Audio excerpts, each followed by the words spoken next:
Hey guys, I'm your host, Sarah Thomas, and I'm so excited you tuned into Fit Girl Talk Radio today. As always, if you're listening on a podcast platform, thank you for joining and hop over to YouTube so you can catch the actual video of me and my lovely guests today. I'm not going to do a bunch of rambling at the beginning today. I'm just going to dive right into it. We have on a very special guest. Her name is Nicole Ferrier. Did I say it right? Ferrier.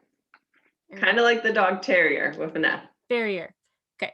I haven't really messed up any names yet this year, so I'm pretty proud of that.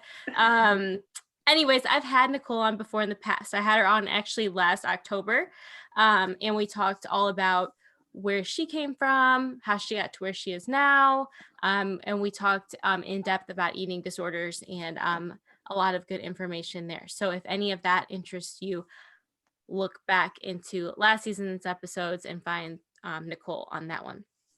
But a lot has changed since last October for the entire world, and especially for Nicole. So I will let her tell us what's been going on. Welcome.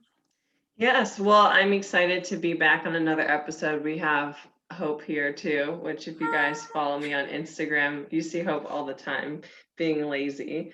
Hope is her puppy, if you're not watching.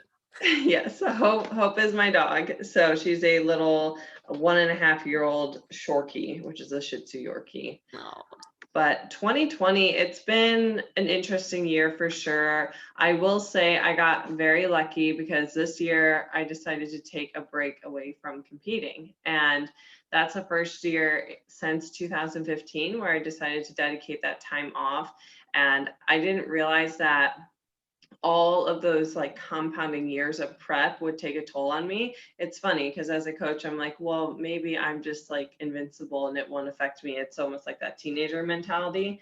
And come to find out, it just 2019 took it out of me. And I had to utilize 2020 to purposely gain weight, to really monitor my hormones, and to stay on top of my stress. And 2020 has brought out a lot of stress within, I think, everyone. And my cortisol was so high, like it was at the level that was like off the charts. And it explained why I just felt tired all the time, why I felt like I was a little bit more emotional. I wasn't able to handle my stress as well. And that was just what I wanted to work on this year was my internal health alongside with just taking care of my clients, which was a different challenge this year as well. So let me say that Nicole didn't just like casually prep for a show here and there. How many shows did you do total? I think I've done 18 shows from 2015 to 2019. I usually do around 3 shows at least a year, but like one year I think I did 8 shows. But the thing is you can prep and of course it's going to be a little extreme, but when you do extreme year after year after year, then your body doesn't know what normal is. And I think that my body got so stubborn in 2019 that it's like it would not listen to me. It's like, hey, I'm smarter than you. You might want to be shredded for the stage, but I don't want to do this right now. And it was very frustrating because I'm such a hardworking person and I couldn't work through it. Like my mind wouldn't give up, but my body gave up. And usually it's the opposite in a lot of cases. Yes. So taking a step back from that, what good has this year brought from you while you have not been prepping? Well, I've been able to really work on my relationship with food. It's been improving year after year, but this year, like food just isn't ever on my mind. I don't think about it. I've been eating over 2,200 calories now for months now. I'm able to be okay with the body fat that I have on. Like I know that I'm still like a healthy, fit person. And, of course I see competitors and think like you look amazing, but like I also am not envious of them. And I found that other years when I took time off, I would be envious of other girls and like being stage lean. But I know what it feels like to be that lean and I know the sacrifice that it takes. And, in the season of my life, it just wasn't worth it. Absolutely. And I feel like you have done it so many times for clients at this point, and your own body in specific, that you see other people that are at that low body fat, that are dedicating themselves, and you kind of miss that drive and uh, working towards something. But you also know that you know what it takes, right? Like, you know, if you decided to do it again, when you decide to do it again, that you're going Hmm. to be able to do it. It's not like, Yeah. oh, I'm never going to, how did they do that? It's a different mindset for you at this point because you're a pro at it. And I didn't feel like I had to prove anything. Unfortunately, I think a lot of people get into competing because they think they have to prove something, that prove that they're a fitness professional or prove that they take fitness seriously. And I was even telling my boyfriend this. I'm like, I have nothing to prove. I've shown people that I can lose 20 or even 30 pounds for a show. I can show them what I look like at like 10% body fat. I don't need to prove anything to anyone else. And I don't have to look a certain way to be taken seriously. And you found yourself a healthy relationship with a good guy that loves you no matter what percent body fat you're at. So I think that also helps as well. Yeah, definitely. I think that it helps being with someone who has such a healthy relationship with food. Like, even his name's Jake for all of our listeners, but he has never really dealt with a disordered relationship with food, and he's still kind of learning about that side of things. Luckily, my eating disorder is like, I'm recovered, but there's still a few things here and there that are a bit off, that aren't technically like normal, or even like things that I think about that he doesn't really think about when it comes to people and their relationships with food. But he's really supportive. He's not like huge into the bodybuilding space. Like, he even told me, I don't love going to watch shows, but if you're at that show, then I'm going to be there and I'm excited to watch it. And I like that. I like the fact that he's not so in the bodybuilding space, and that that's kind of my thing, and that he's just there to support me. And if I decide to take a step back, then he's there to support that. Absolutely, yes. I'm so happy for you. I've watched you go through so many things over the last few years. And that, for people listening, if you don't follow Nicole, you should, because like I said last time I had her on, like, I'm gonna have her touch on all of this later, but Nicole's platform is so much free information. I mean, like, all day long. You can, if like, literally, you can look at Nicole's story and there's something of actual value on there. So at all times, I mean, like, I follow very few people that post as much quality content as you do. So go follow her. Really, no matter where you're at in your fitness journey, it's going to apply to you. She does talk about competing and stuff, but she also talks a lot about regular life, macros, regular fitness, health, wellness. So give her a follow. But anyways, the reason why I have Nicole on is because this kind of goes into what I want to talk about today with reverse dieting. So, if whether you're in the competition world or not, you've probably heard the term reverse dieting. And I think a lot of people don't fully understand what it is, how to do it, when to do it, how often to do it. I know I personally even have questions about it. I do not coach clients through reverse diets. I have been coached through 3 reverse diets, and I'll be totally honest with you, it was a big fat fail. I gave it my best shot. I'll say that. So I'm excited to have you on to answer some of my personal questions about it. So first of all, Nicole, tell us, what is reverse dieting? So you're working in the opposite direction. In a dieting phase, you're working on, cutting down your calories slowly, also increasing cardio slowly, in hopes to achieve a lower body fat percentage or a leaner look or even weight loss. Whereas a reverse diet is working in the reverse of that. So you are slowly increasing your calorie intake and decreasing the amount of cardio that you're doing. I will say the goal of reverse dieting isn't necessarily to maintain your leanness, but to have a more balanced relationship with food and also make improvements to your physique. So you would want to incorporate a reverse diet when maybe your goals have shifted, or you are feeling burnt out from dieting, or you're not even seeing a return from the effort that you're putting into your fat loss phase. It's like the person that says, I'm in a calorie deficit, why aren't I losing weight? And I hear you. If you are someone who is eating 1,200 calories, and let's say your body fat percentage is on the higher end and you're frustrated and you don't know why you're not losing weight, you're not crazy. There's a reason why. And I think that's really important because right now, I think the world is kind of waking up to, at least from the stuff that I follow, waking up to the fact that the real way to lose weight is to be in a calorie deficit. Like all these fad diets, all these trends, cutting out of macro, whatever is not going to be the answer. And the reason Mhm. why it's working maybe is because you're in a deficit. So I feel like as a society, we're waking up to that. Yeah, a lot of people think they're not working hard enough, but some people have been working really hard. But the issue is you're always working hard and you never give your body a break. And your body is smart. Like our bodies have for hundreds of years been able to maintain famines. Like, why do you think people were able to survive on 500 calories a day or even less sometimes? It's because your body can slow down how many calories you burn in a day. And that's why you're not crazy. If you can eat that little and you maintain your weight, or maybe you find that you're gaining weight on 1,400, 1,500 calories, that's not normal, but you can fix it. You just have to get your metabolism to start working for you again.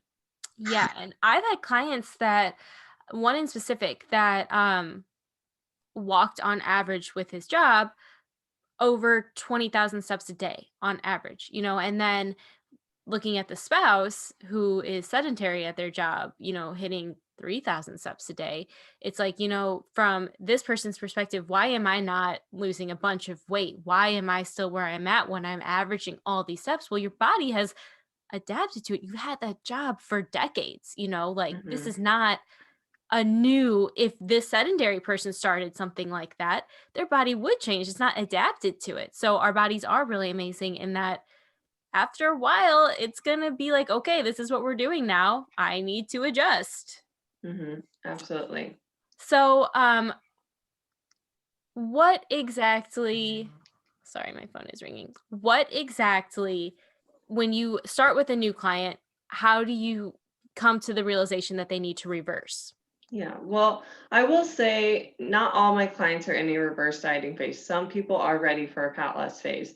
Unfortunately, it's rare because many people will try to diet on their own or diet too hard.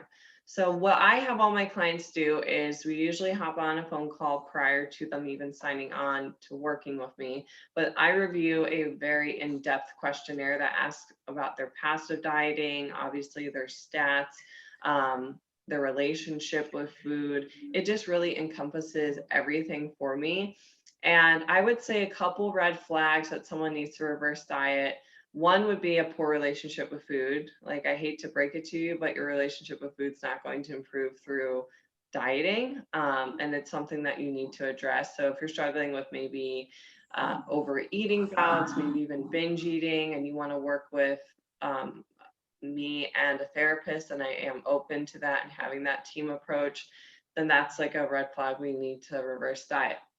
The other thing is, if you are, and they'll tell me this, I'm maintaining my weight on 1,300 calories a day and am doing 30 minutes of cardio 6 times a week, moderate intensity. If I see such a high amount of activity and low calories, then yes, we need to reverse diet, because I don't care if you want to lose fat. It goes against my morals to bring you down to, let's say, 900 calories. I'm not trying to promote eating disorders and get you into a worse place. So, what exactly does a reverse diet look like? It depends on the client. So I have approaches that will move quickly and approaches that will move slowly. If I have someone who's competing, we will take the recovery approach, which is a faster way to increase calories. So I will almost right after their show increase their calories, sometimes 200 to 300 calories right away, because I want you to feel better and I want you to get to the place where we can make improvements on your physique. I don't see the point in maintaining that stage lean look unless you have a photo shoot within the next 2 to 4 weeks. That's the only reason why I could say, okay, we can kind of maintain that conditioning. But I actually want my competitors to gain some weight, even if they're gaining around 5 pounds within 6 weeks post show. That's a great place to be. For those of my clients who are more nervous with their reverse diet and maybe their relationship with food isn't the best, it's usually a combination of things, dieting hard, high cardio, poor relationship with food. We move slowly because you need to build trust, and you need to build trust with food. You need to build trust with doing less and resting more. And you also need to build trust with me. And as the weeks progress, you'll come to find out that, hey, I'm eating, 800 calories more. I'm the same weight and I feel good. And we have to stop equating progress of losing weight and equate it with your relationship with food, how your training is, and how you're feeling. So this doesn't just apply to competitors like Nicole said. So there are a lot of times where lifestyle clients will contact me even, and they, like Nicole said, are just intaking such low amounts of food. Now, I know that Nicole and I had the same approach probably on this with asking a lot of questions. Some people think that they're only eating X amount of calories, when in reality, actually having a lot more or going really Mm. heavy on the weekends, which when you look at a week's term ends up being a decent amount of calories throughout the week. But when you do find that some people have really been dieting down pretty low for a really long time, just in their normal life, living life, not competing or anything like that for a show, this is something that needs to be looked at. So when you say that you take a slow approach, so like if somebody's not a competitor and they are starting to work with you, um, how exactly do you start incorporating like an increase in calories and decrease in activity with maintaining a, you know, without just like totally blowing it? Because personally, like after a show, there was no slow pace for me personally. Like it was just Mhm. back to normal kind of. So how do you do that? How I go about reverse dieting, again, it depends on the client. So for my main focus, it's usually carbohydrates and fats because they tend to be on the lower end.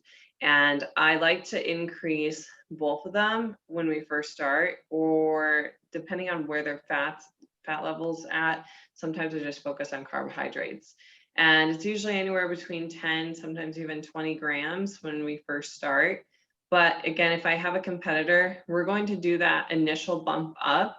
And I'll even like sometimes suggest an untracked meal with friends or family. It's not a cheap meal. It's not a go eat everything that you want for 2 hours. It's more of like, hey, go on a date night with your husband and call it a night. Competitors, that initial bump up can look like 200 to 300 calories. And those calories are coming from carbohydrates and fats. So that's a nice little bump up there. And I find that that does help prevent any sort of like binge eating or just feeling like burnt out with dieting. But for my other clients who want to move slower, we do move slow. And, the grand scheme of things, like 10 grams of carbs is 40 calories. That's like a few apple slices. It's not that much. So how long does reverse diet generally last?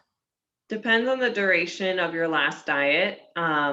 Even referring back to myself, I prepped for 7 months in 2019, and even 8 months post show, my hormones were downregulated and my intake wasn't where it's at now. A year post show, like a full calendar year, I would say that I was back to normal. My hormones were good. My intake has been really high. I'm eating personally around 2,600 calories. Again, those are my numbers. They don't necessarily have to be your numbers, but that's a good intake for a woman of my height who is active and my age. And that's a lot better for me versus eating 2,100 calories. But you would want to stop when your hormones look good. So I would recommend getting blood work done from your physician and or an independent lab. Um, Also, when you aren't thinking about food all the time, where your intake is nice and high, where it doesn't feel like it's a job. Like when you're dieting, it can feel like a job, and even reverse dieting. But I want my clients to get to a place where they tell me to stop feeding them. They're like, we're good here. I can have an untracked meal. Sometimes I even incorporate untracked days. Like they can have more flexibility. And then that's where we're kind of at a maintenance level.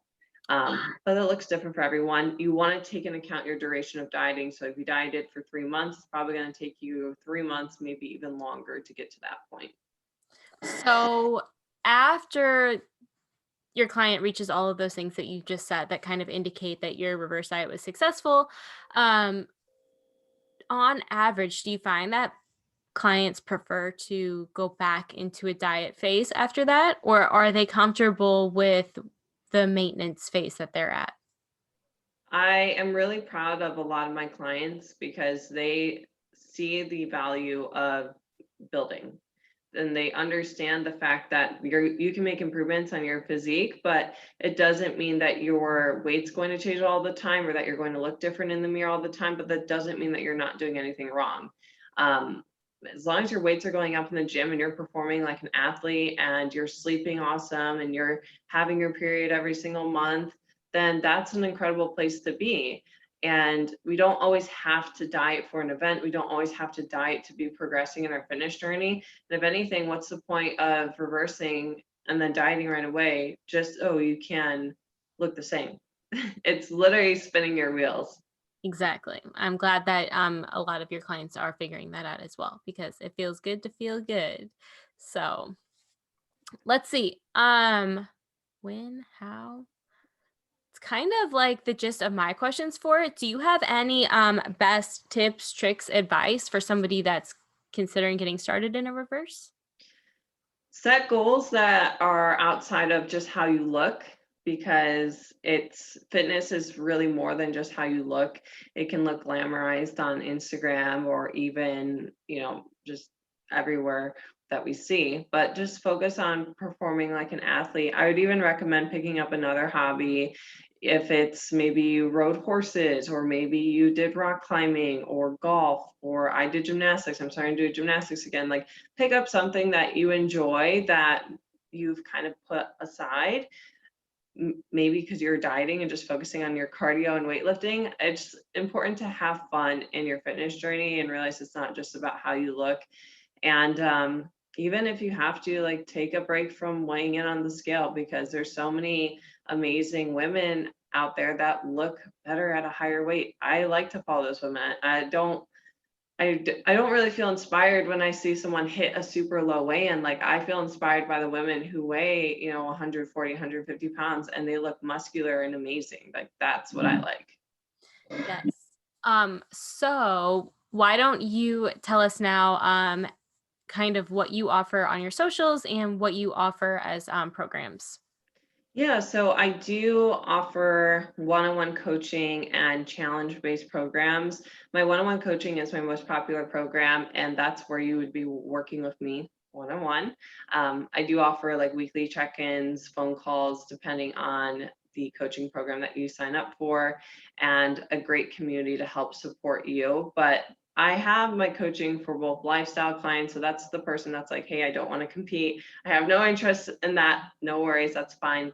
Majority of my clients actually are lifestyle clients, and then I also prep women for, regardless of what your federation is, bikini is my focus. Gotcha. And then for socials, you can find me on Instagram at Nicole Ferrier Fitness.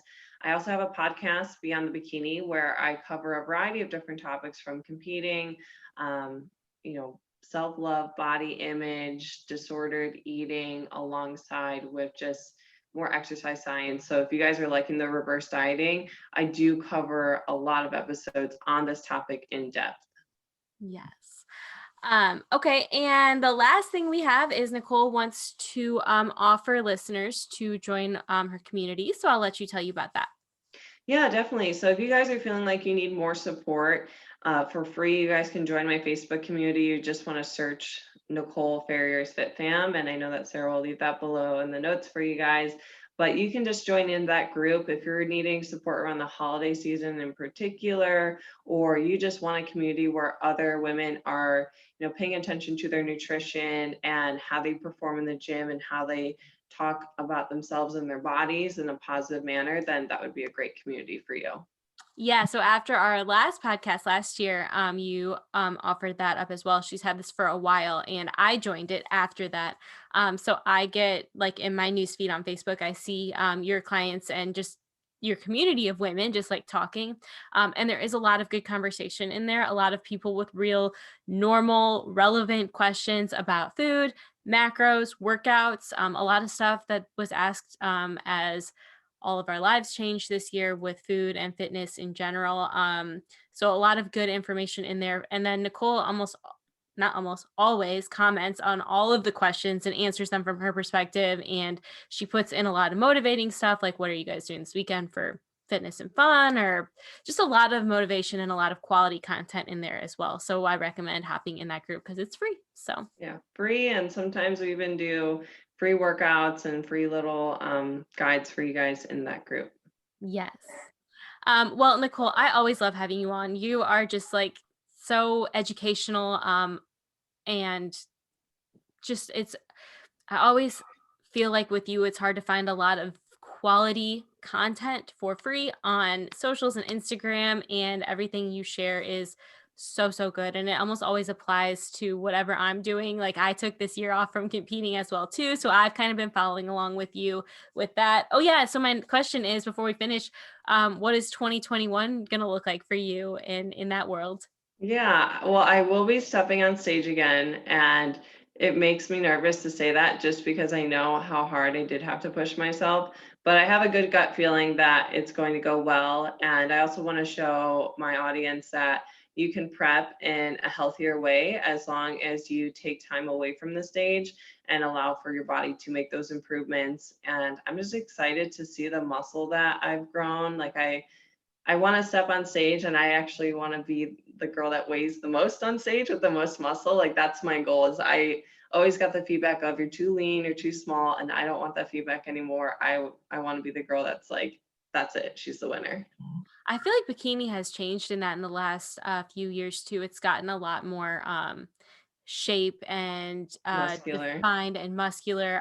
It used to be just like thin, not thin. I mean, people were still working hard to build It was muscle and like shape, but that like more streamlined lean look, yes. which me being 5'6" and not great muscle building genetics, I was like, yep, that's me. And now like over time I went from like doing super good to like not doing bad, but like not doing as good as I used to. And I usually with bodybuilding, it's like the older I get, the better I'm gonna get. And I was like, the older I'm getting, why aren't I doing as good? I'm confused. You never gave yourself time to grow. And so if you look at Nicole's pictures from her past shows, like you just said, like lean, long, toned, but you were able to build during that time quite a shape, nice tush, good shoulders. Like you definitely built a lot. But I am so excited to see what is underneath for 2021, because I think you've put in a ton of work, and I can't wait to see how your body has changed and grown since then. So Yeah, I just want to be able to be the example of don't just compete year after year, like take the time off and it will transform your physique. And yeah, it's not amazing where you can see those crazy changes throughout 2020, but it's going to pay off. yeah, absolutely. Well, Nicole, thank you for your time. Thank you for being on. I know I'll have you on again soon. And you guys follow all of our socials. I'll tag everything in the description of this podcast, this YouTube, on my Instagram at Big Girl Talk Radio. I'll tag her website, her socials, her podcast, her Facebook group. So take advantage of all that stuff. And Nicole, have a good day. Thank you so much.